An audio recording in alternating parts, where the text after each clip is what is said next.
Adjunct Professor Moran, Macroeconomics 111. Here we're going to be applying some of the concepts we've learned in prior sessions to explore how financing and fiscal policy can impact its effectiveness. So we've learned all these concepts, we're just applying them here now. Let's say the economy is in a recession and the government wants to increase government spending and decrease taxes in order to stimulate the economy, move aggregate demand to the right towards full employment. How to finance a deficit. If you remember, the deficit is when the government increases spending, decreases taxes, and the government is now spending more than they're making. The negative 20 is a deficit, which the government can either borrow, increasing the debt, or the government can create new money. If the government borrows the money by selling bonds, this is going to lessen the beneficial effects of expansionary fiscal policy.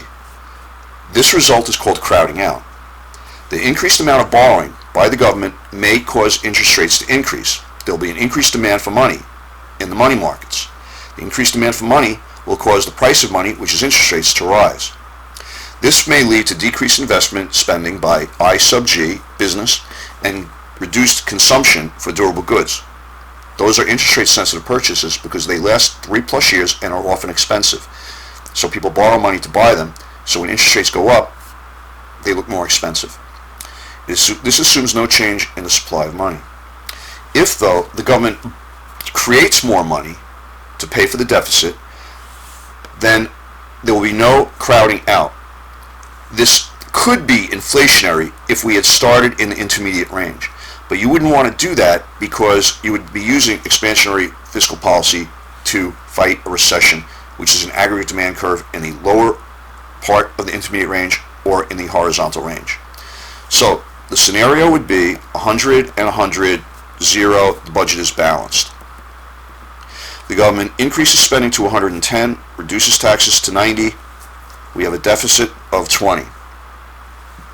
The government should not borrow the money. If the government borrows the money, it's ineffective, it's counterproductive.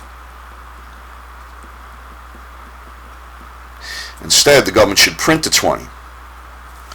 And then the government could then spend 130, maybe tax 100. They have a $30 difference, which is a deficit.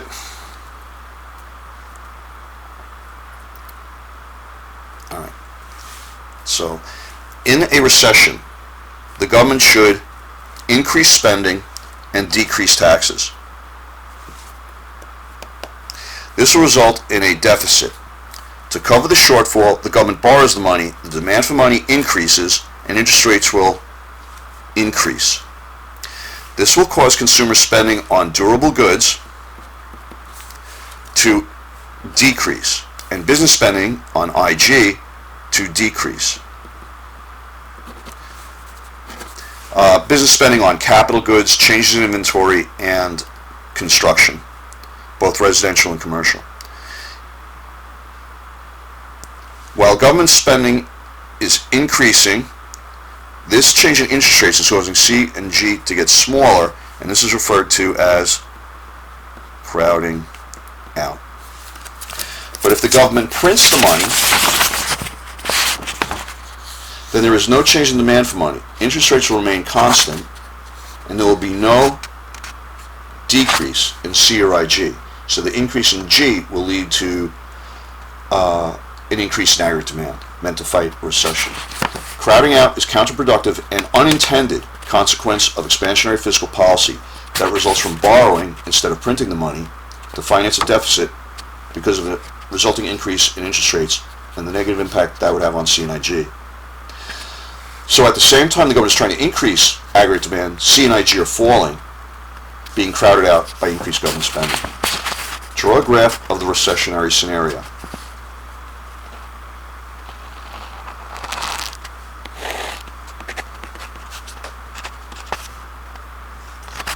Aggregate demand shifts because of increasing G.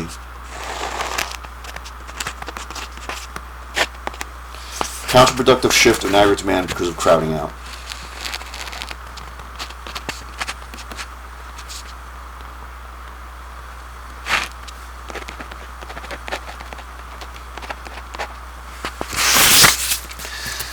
want you to go through this worksheet before I do the answers, and then make sure you've gotten the answers correct as we do this going down.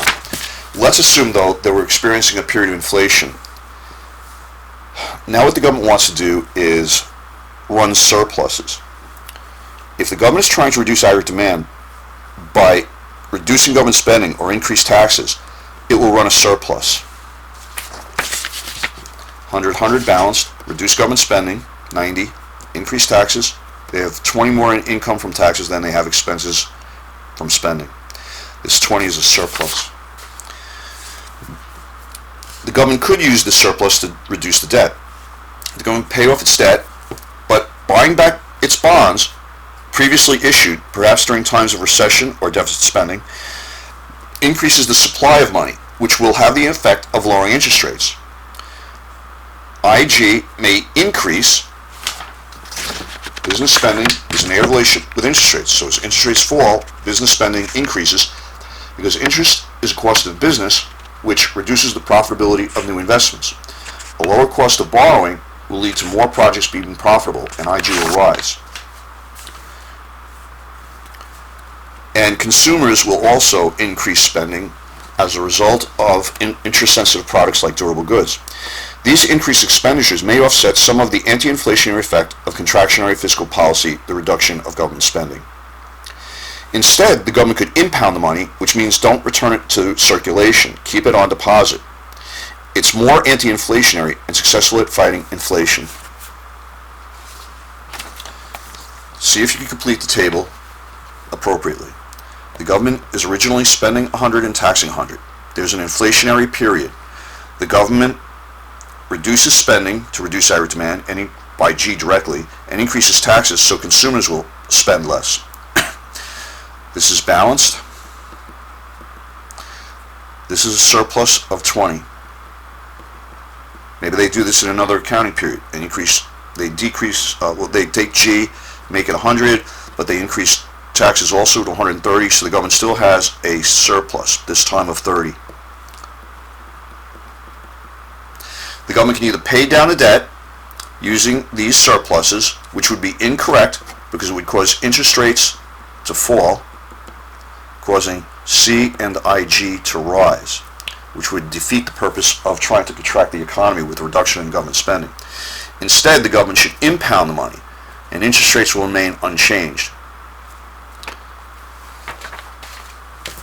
In a period of inflation, the government should increase or decrease spending. Decrease, since government spending is one of the components of aggregate demand. A reduction in G would cause aggregate demand to fall, perhaps back into the intermediate range at full employment.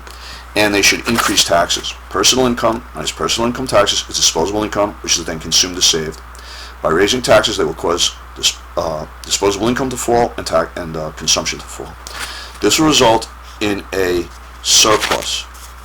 With the extra money the government has left over, if the government pays down the debt, the supply of money increases and interest rates will decrease.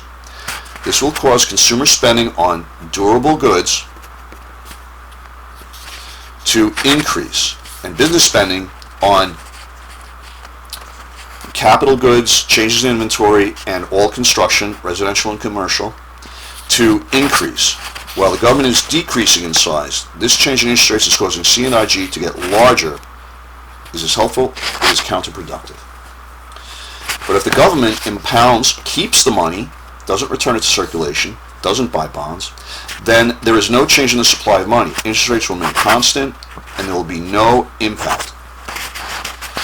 The opposite of crowding out is also unintentional and counterproductive. Here, the government runs a surplus and pays down the debt instead of impounding the money, which will result in lower interest rates, and C and IG will rise, which partly offsets the decrease in government spending. Draw an inflationary scenario using the aggregate demand, aggregate supply model. The government decreases spending, causing aggregate demand to shift to the left, a decrease. But if C and IG rises because the government has paid down some of the debt with the surplus, causing a lower interest rate, then C and IG will rise, causing an unintentional and counterproductive shift in aggregate demand back towards an inflationary amount. Financing fiscal policy, the unintended consequence it may have on interest rates, which will possibly reduce its effectiveness.